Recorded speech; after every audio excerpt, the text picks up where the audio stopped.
దేవుడు అంటున్నాడు,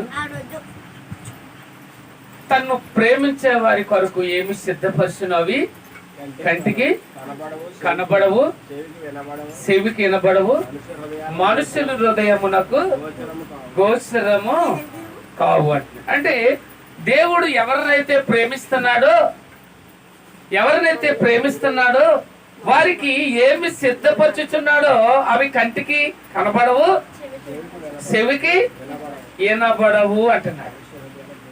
మనుషుల హృదయాలకు కూడా ఏంటంట గోచరము కావు. అంటే ఇంత ఆశ్చర్యమా, ఇంత గొప్పతనం అని మనం అనుకుంటాం ప్రియులారా. అంటే దేవుడు ఎంత గొప్పవాడంటే మనుషులు వాళ్ళైతే కాదు కానీ దేవుడికి సాధ్యం కానిది ఏది లేదు, సమస్తము సాధ్యమే ప్రియులారా. కొరింథీయులకు రాసిన మొదటి పత్రిక 2:9 చూడండి. కొరింథీయులకు రాసిన మొదటి పత్రిక 2:9. ఇందును గూర్చి దేవుడు తన్ను ప్రేమించే వారి కొరకు ఎవరిని ప్రేమించే వారి కొరకు దేవుడిని ఎవరైతే ప్రేమిస్తున్నారో, ఏమి సిద్ధపరిచెనో, దేవుణ్ణి ఎవరైతే ప్రేమిస్తున్నారో ప్రియులారా వారికి అద్భుతమైన మేలులను దాచించాడు, కొన్ని శ్రమలను కూడా దాచించాడు. శ్రమలు ఉండాలో వద్దా? శ్రమలు ఉండాలో వద్దా? మీకు అర్థమైందా? అన్ని మాకు మేలులే కావాలి, శ్రమలు వద్దు అనుకున్నావా? చేస్తండి కావాలైతే మీకు శ్రమలు కావాలి. అందు కదా ఒక బంగారానికి ఒక రూపం రావాలంటే అది ఎందులో వేయబడాలి? కొలుములో వేయబడాలి, అవునా కదా? అది కొలుములో వేసిన తర్వాత కమసాలు ఆయన ఏం చేస్తాడంట, దొంగ మీద పెట్టి చితకా బతగా బాధేస్తాడు. అయ్యో బాబోయ్ నాకు ఈ దెబ్బలు వద్దు బాబు అంటే ఆ బంగారానికి ఒక రూపం. ఏమండి మనం బంగారం కొట్టులోకి వెళ్తే సైన్లు అన్ని ఆ చెవులు అనేక రకాల వస్తువులు అక్కడ తయారు చేయబడి ఉంటాయి కదా, వాటికి ఒక రూపం రావడానికి ఆ బంగారానికి అంత ముందు ఏమైందంటే కొలుములో పడి కాల్చబడి ఆ దొంగ మీద ఎన్నో దెబ్బలు తిన్నది. ఆ మిషన్లోంచి ఎన్నోసార్లు సాగతీసేసారు, అవునా కదా? బాబోయ్ నేను ఈ దెబ్బలు పడలేను, ఈ శ్రమ నేను పడలేను అంటే ఆ రూపం దానికి వస్తుందా? కొరింథీయులకు రాసిన పత్రిక మొదటి పత్రిక 2:9 అందరికి తెచ్చింది, అందరికి చూసుకున్నారా? ప్రియులారా ఆలోచించండి. అంటే ఆయన అంటున్నాడు, ఇందును గూర్చి దేవుడు తాను ప్రేమించే వారి కొరకు ఏమి సిద్ధపరచునో అవి కంటికి కనబడవు, చెవికి వినపడవు, మనుషుల హృదయమునకు గోచరము కావు. అంటే అంత అద్భుతమైన కార్యాలని పట్ల చేస్తాడు. అందులోనూ కూడా నీకు శ్రమలు కూడా ఆయన ద్వారా వస్తాయి. శ్రమలు నాకు వద్దు అని అనుకుంటే నీ జీవితం ముందుకి సాగదు. అంటే సుఖము ఉండాలి మన జీవితంలో, దుఃఖము ఉండాలి. అంటే నువ్వు ఎప్పుడు నాకు సుఖమే కావాలి, నాకు ఆనందమే కావాలనుకుంటే నీ జీవితం ఏమీ సాగదు. నీ బ్రతుకు బండికి సుఖం అనే చక్రం, దుఃఖం అనే చక్రం, ఈ 2 చక్రాల మీద నీ బ్రతుకు బండి సాగుతూ ఉంటుంది. ఆలోచించండి. కానీ దేవుడు మేలులే కదా నీకు చేసేది. నీ పట్ల నిన్ను ఒక్కొక్కసారి శ్రమలతో ఏం చేస్తాడంటే నలగొడతాడు కూడా. ఇందాక చదివాడు రాము, ఎవరినైతే ఆయన ప్రేమిస్తున్నాడో వాళ్ళని గద్దిస్తాను అంటున్నాడు. ఎవరినైతే నేను ప్రేమిస్తున్నానో వారిని నేను గద్దిస్తాను. ఎందుకు గద్దించకపోతే వారు మంచి లైన్లో పడరు. ఒక తల్లిదండ్రులు ఆ బిడ్డకు ఆ కుమారుడికి బుద్ధి చెప్పకపోతే, బెత్తం తీసుకోకపోతే ఆ కుమారుడు ఒక ప్రయోజకుడు కాడు, అవునా కదా? చిన్నప్పటి నుంచి గారం పెట్టేశారనుకోండి, ఆడు ప్రయోజకుడు అవుతాడా? బడిలోకి వెళ్ళగానే టీచర్ గారు సంకలో ఎక్కించుకునేలాగా ఆ అన్నమ్మా అంటే అంటాడా? నేను అన్నా అంటాడు, అవునా కదా? అక్కడ నుంచే పెట్టి ఈ చేతిలో బెత్తం తీసుకుంటే ఆయ కాదు ఈ కూడా చెప్పేస్తాడు, అవునా కదా? ఏముంది చేతిలో? ఇప్పుడు ఆడు మంచి కోసమా, ఇది చెడ్డ కోసమా? అంతేనా? ఈ బెత్తం ఆడు మంచి కోసమా చెడ్డ కోసమా? 2 తలిగేటప్పటికి ఆ వెనకాల ఉన్న ఆ చెల్లెలు కూడా పాటలు అప్పచెప్పారు. పెద్దోడికి తలిగేటప్పటికి చిన్నోడు కూడా ఉన్న పాటను అప్పచెప్పారు, అవునా కదా? ప్రియ దేవుని పిల్లలారా, నిన్ను ప్రేమిస్తాడు, శిక్షిస్తాడు కూడా. అద్భుతమైన కార్యాలు నీ పట్ల చేస్తాడు, నిన్ను గద్దిస్తాడు, నిన్ను శిక్షిస్తాడు కూడా శ్రమల ద్వారా. ఎందుకంటే నువ్వు లైన్లో, మరి నిన్ను శిక్షించకపోతే నువ్వు లైన్లో ఉండవు. బంగారం కనికిగానే ఉంటే దానికి రూపము లేదు, అవునే కదా. ఆ బంగారం కొలుములో పడి కాల్చబడి దొంగ మీద పడితేనే కానీ, దెబ్బలు పడితేనే కానీ దానికి ఒక రూపము రాదు. ఒక గర్భిణీ స్త్రీ ఉన్నదంటే మనం ప్రార్థన ఎలా చేయాలి? ఆవిడ నొప్పులు పడుతుంటే ఎలా చేయాలి? అయ్యా, ఈ బిడ్డ ఈ నొప్పులు తట్టుకునేటట్లు సహాయము చెయ్యి అని ప్రార్థన చెయ్యాలా? ప్రభా, ఈ బిడ్డకి అసలు నొప్పులు అనేది రాకూడదు, చక్కగా తింటుందో తాగుతుండగా డెలివరీ అయిపోవాలి అని ప్రార్థన చేస్తే ఆవిడ డెలివరీ అవుతుందా? డెలివరీ అవ్వాలంటే ఏమవ్వాలి? ఎవరు రావాలి? నొప్పులు రావాలి. ఆ నొప్పులు ఆవిడకి ఏమనిపిస్తుంది? నాకు జన్మలో ఒక పిల్లలు వద్దు బాబోయ్ అనిపిస్తుంది, అవునా కదా? అందుకు నాకు తెలదు, పిల్లల కన్నా మీరు అందరూ ఉన్నారు, మీకు తెలుసు. ఆ ప్రశ్నించే ఆ క్షణాలలో మీకు ఏమనిపిస్తుంది? అయ్యి బాబోయ్ ఇది చాలు బాబు. అప్పుడు వెళ్ళి వాళ్ళ అమ్మ కానీ బాబు కానీ ఈ పట్టు ఆడపిల్లైనా అమ్మాయి అయినా అబ్బాయి అయినా ఉంచుకుని ఇంకొక పట్టు ఉంచుకుంది వెళ్ళానమ్మా, నీకు అన్నం అమ్మాయి నాకు పెళ్లి ఎందుకు చేసేవంటది, అవునా కదా?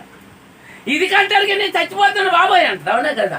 కానీ ఆ క్షణాలలో ఆ బాధలో ప్రసవించిన తర్వాత ఎంత ఆనందం అంటే, పడింది బాధ కొద్దిసేపే, అవునా కదా?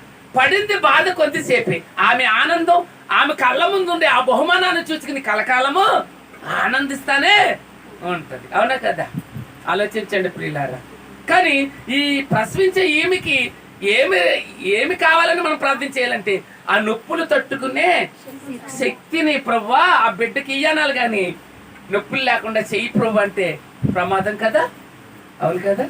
నొప్పులు కావాలి కదా దేవుని పిల్లలు. నొప్పులు రావడానికి కూడా ఇండియాస్లో చేస్తారు కదా.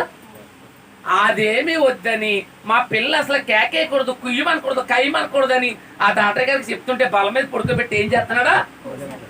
అంతే, అంత పొడి కత్తెట్టుకి చీరేసి తీసేసి కుట్టేస్తున్నాడు, గోచేసి కుట్టినట్టు, అనే కదా. ఏమో నొప్పి లేదు, నువ్వు మాత్రం బాధపడాలి 2-3 నెలలు. ఎంత పొడుక్కోసేసాడు కదా, అర్థమైందా? దేవుని పిల్లలారా ఆలోచించండి. కానీ ఆయన అంటున్నాడు, నీకు మేలుతో పాటు కూడా నీకు శ్రమలు వస్తాయి. ఆ శ్రమలు దేవుని అందే నీకు రావాలి. దేవుని యందు వచ్చే శ్రమలే కావాలి, కానీ మన యందు వచ్చే శ్రమలు మాత్రం వద్దు. మనకి మన యందు కూడా వస్తాయి శ్రమలు. ఆయన అంటున్నాడు, ఏమంటున్నాడట? ఇందును గూర్చి దేవుడు తను ప్రేమించే వారి కొరకు ఏమి సిద్ధపరచబడు, అవి కంటికి కనపడలేదు, చెవికి వినపడలేదు, మనుషుల హృదయమునకు గోచరము కాలేదు. మంచిది.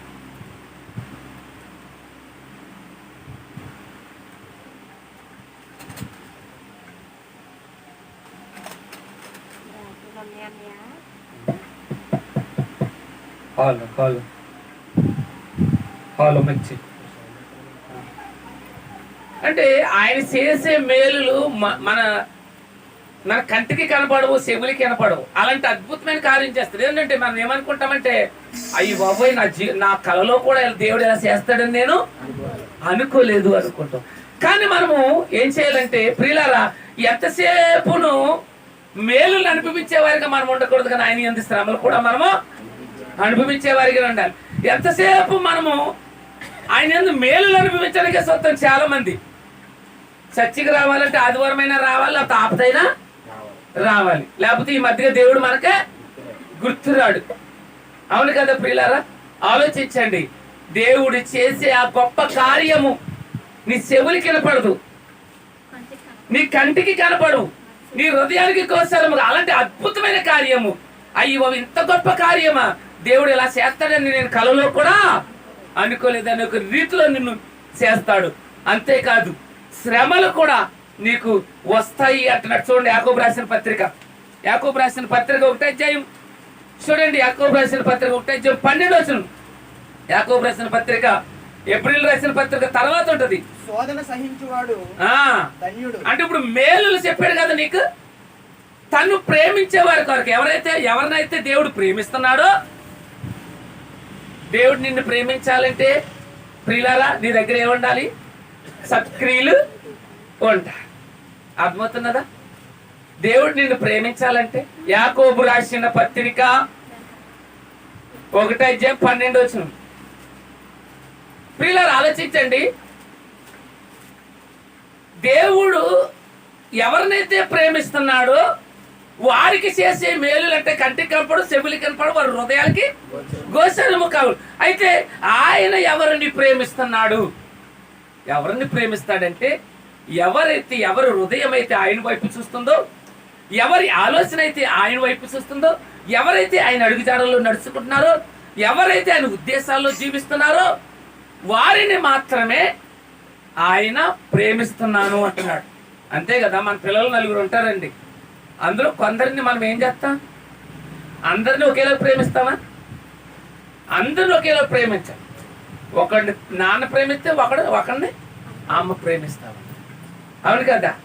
కానీ వీళ్ళందరికీ మానేసి తనకి ఇష్టమైన పిల్లలకు దాచిపెడతా ఉంటుంది. ఎందుకు దాచిపెట్టినంటే వాడు ఆ అమ్మ మాట వింటున్నాడు, వాడు చెప్తున్న మాట వింటాడు. ఏదైనా ఇంట్లో వాళ్ళ నాన్న అందరూ తిడుతుంటే ఆడిని వెనకేసుకొస్తా ఉంటుంది ఈవిడ. ఎందుకని? ఆడంటే ఈవిడికి ఇష్టం, ప్రేమ. అవును కదా. ఆడంటే ఏంటంటే ఈవిడికి ఇష్టం. అందుకనే ఈయన్ని ఆ తల్లి చాలా అపరిమితంగా ప్రేమిస్తున్నది. ప్రియ దేవుడి పిల్లలారా ఆలోచించండి. అలాగే దేవుడు నిన్ను కూడా ప్రేమించాలంటే, నిన్ను కూడా ఆయన ప్రేమించి నీకు కార్యం జరిగించాలంటే నువ్వు ఆయన అడుగు జాడల్లో నడుచుకోవాలి. ఆయన ఇష్టానుసారంగా నువ్వేం చేయాలి? నడుచుకోవాలి. క్రియలు లేని విశ్వాసము మృతము. నీలో క్రియలు లేకపోతే ఆయన నిన్ను ప్రేమించడు. అర్థమవుతున్నదా? ఆలోచించండి. చాలాసార్లు చెప్తాను కదా, చాలా మంది ఏం చేస్తారు? పెద్దల మీద వంటలు చేసేస్తారు, పిండి వంటలు. దేవుని దగ్గర అబ్బో ఆయన అలాగా ఈయన ఎలాగా ఆయన పోడేస్తూ ఉంటారు. ఆయన అంటున్నాడు, నేను చెప్పు మాటల ప్రకారం మీరు చేయక నన్ను ప్రభు అని మీరు ఎందుకు అంటున్నారు? ఎవరు చెప్పి మాటలు చేస్తలేదంటే వీళ్ళందరూ ఆయన చెప్పు మాటల ప్రకారం వీళ్ళు చేస్తలేదంట. అందుకని ఆయన ఏమంటున్నాడు? అనగానేనా అంటున్నాడు ఆయన. దేవుని పిల్లలు ఆలోచించండి. కానీ ఆయన అంటున్నాడు, నిన్ను ప్రేమించాలంటే ఆయన నువ్వేం చేయాలో తెలిసిందా? ఆయన అడుగుజాడలు నువ్వు నడుచుకోవాలి. అప్పుడే అద్భుతమైన కార్యాలు నీ పట్ల ఆయన జరిగిస్తాడు, చేస్తాడు, తప్పనిసరిగా చేస్తాడు. నీ ఆలోచనల్ని, నీ హృదయ వాంఛల్ని ఆయన నెరవేరుస్తాడు తప్పనిసరిగా. ఎందుకంటే వాగ్దానము చేసిన వాడు నమ్మదగిన వాడు. మనుషులైతే నెరవేరుతారండి? మనుషులైతే నెరవేరుతారా?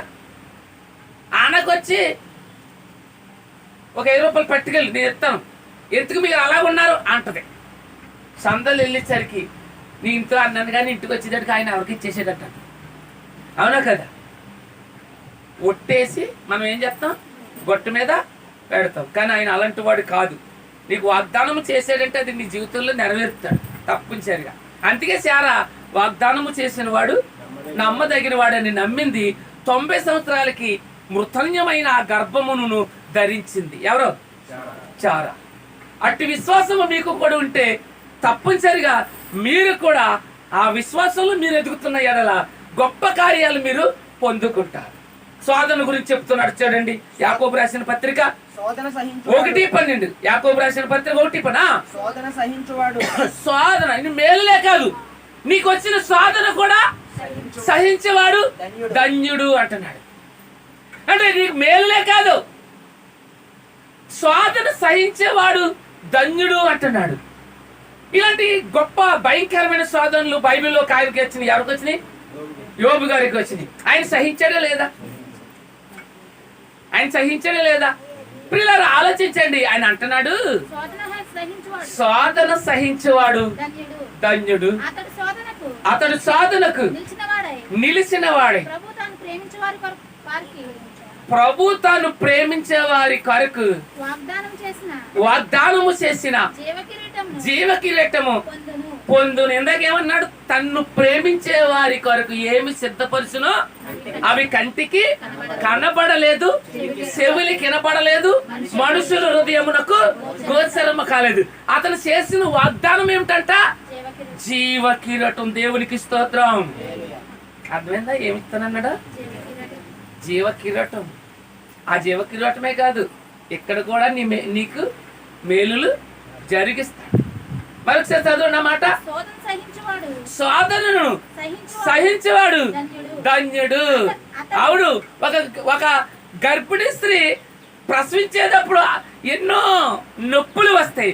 అవన్నీ తట్టుకుని సహించిన ఎడల అద్భుతమైన కార్యము తన కళ్ళ ముందు కనపడుతుంది. ఏంటి? గర్భ బలం. ఆ బిడ్డను ఒళ్ళో పెట్టుకుని ఈ బాధ అంతా మర్చిపోతుంది. అవునా కదా? మర్చిపోతుందా?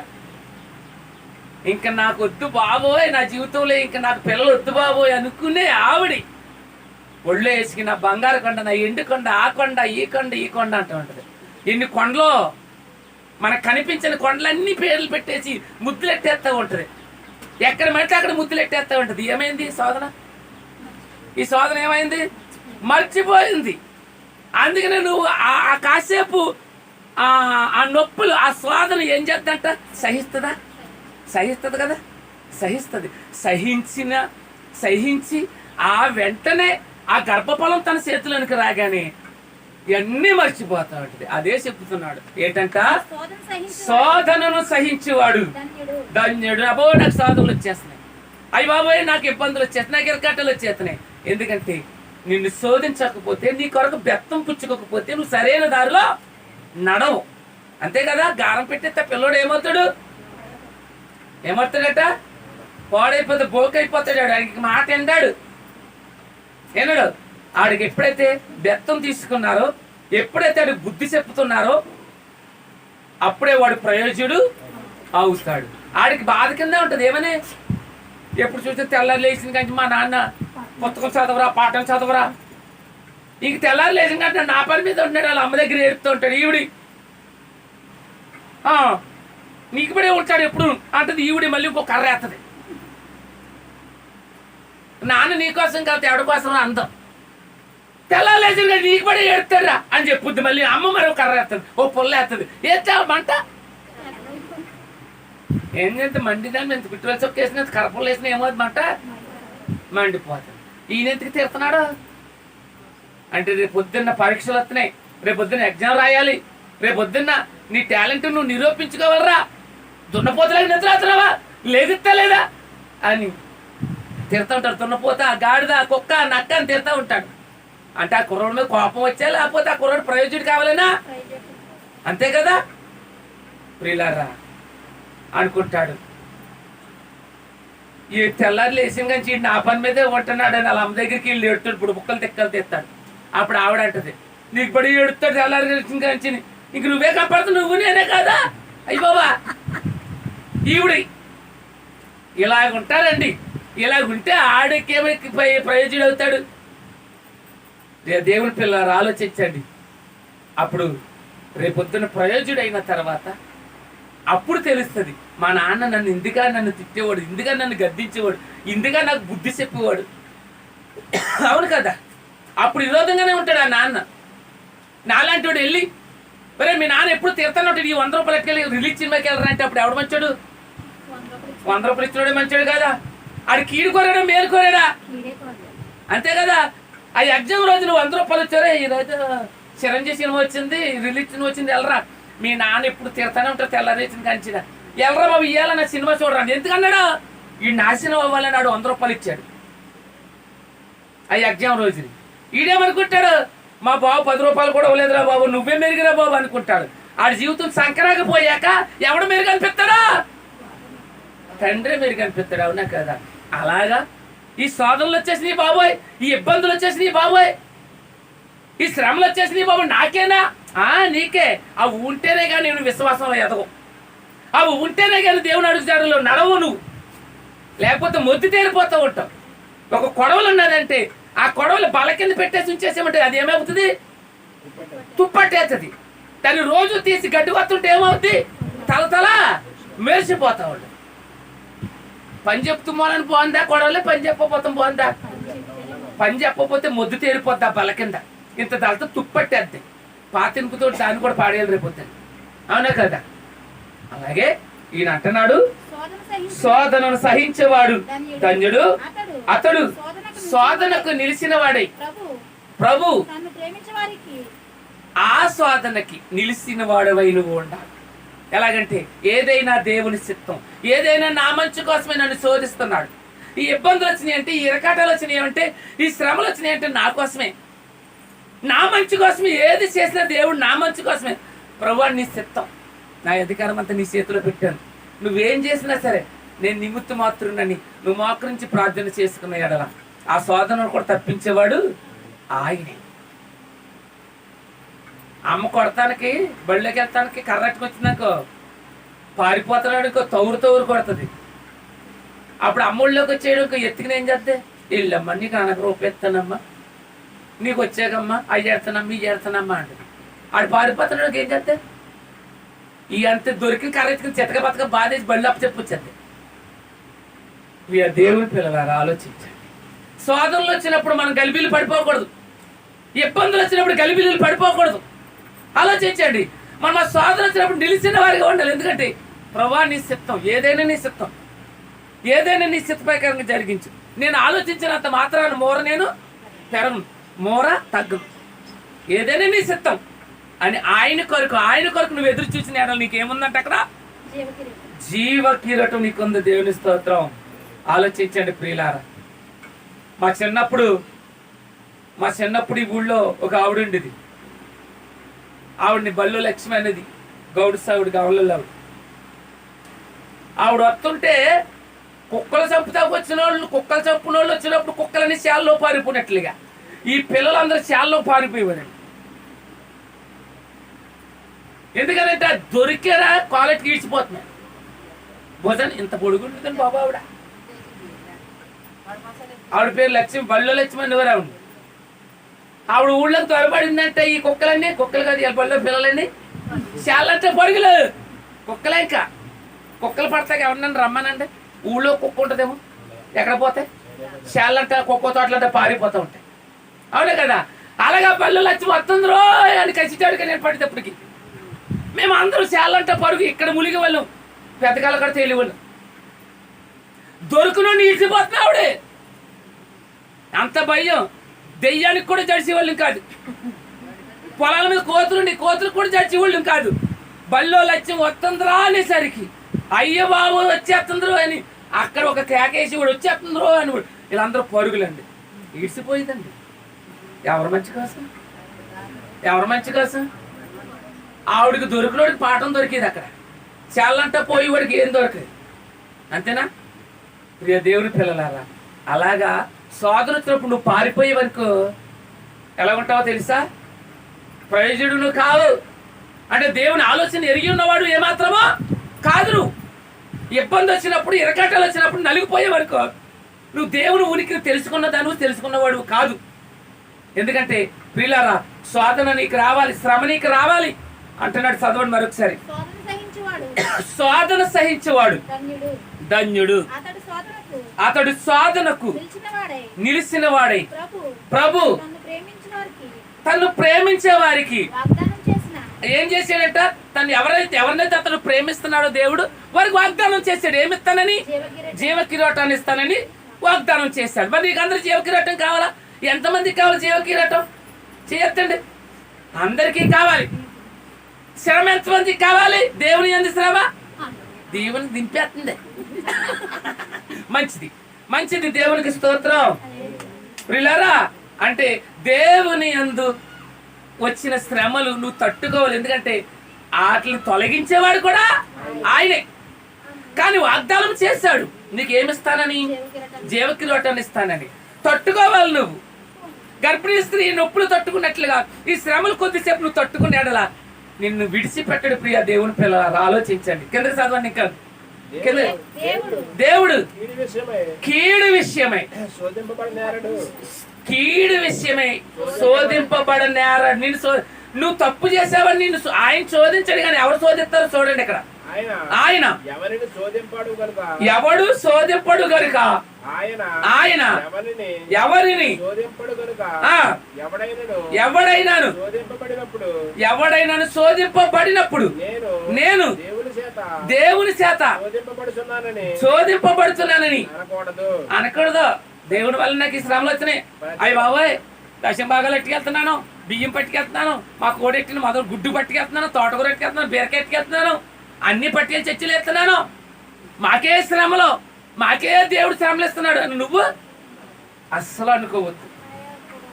ఎవరు పంపిస్తున్నారు అనుకోవద్దంట. దేవుడు మాకు సోదరులను అనుగ్రహించారని నీ హృదయంలో ఏమాత్రమా యోబు అనుకున్నారా? దేవుని యందు మేలులైనా మనం అనుభవిస్తాం, కీడును అనుభవించడానికి మనము తగమా అన్నాడు. అవును కదా? ఇక్కడ అదే అంటున్నాడు. ఏంటంట? దేవుడు కీడు విషయమై, అది కీడు విషయమై శోధింపబడనేరడు. ఆయన ఎవడిని శోధించడు. కీడు నువ్వు తప్పు చేసేవాడిని నేను శోధించాడు, వదిలేస్తాడు అంతే నిన్ను. అప్పుడు ఎవరు పట్టుకుంటాడు నిన్ను? సాతాను కూడా పెట్టుకుంటాడు నిన్ను. ఆయన శోధించండి నిన్ను.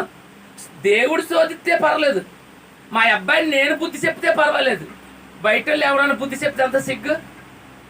మా అబ్బాయిని నేను ఒక లెప్పగా కొడితే పర్వాలేదు, ఎందుకంటే నేను ఆడి తండ్రిని, ఆడికి కావాల్సినవన్నీ నేను ఇవ్వగలిగేవాడిని, వాడిని పోషించేవాడిని, సంరక్షించేవాడిని, వాడి మేలులు కోరేవాడిని. అదే బయట వాళ్ళు ఒక లెప్పగా కొడితే ఎంత సిగ్గు. అవును కదా? కానీ దేవుడు మాత్రము శోధించడు. కానీ దేవుడు కీడు విషయమై శోధింపబడనేరడు. ఆయన ఎవరిని శోధింపడు గనుక ఎవడైనాను శోధింపబడినప్పుడు నేను దేవుని చేత శోధింపబడుచున్నానని అనకూడదు అంటున్నాడు. మనము దేవుని ఎందుకు శోధింపబడుతున్నామని ఆయన మీద నేరము మోపకూడదా? ప్రతివాడును తన స్వకీయమైన దురాశ చేత ఏడవబడి తన స్వకీయ ఆలోచనల వలన, తన దురాలోచనల వలన ఏడవబడి, ఎవరి చేత ఏడవబడుతున్నావు నువ్వు?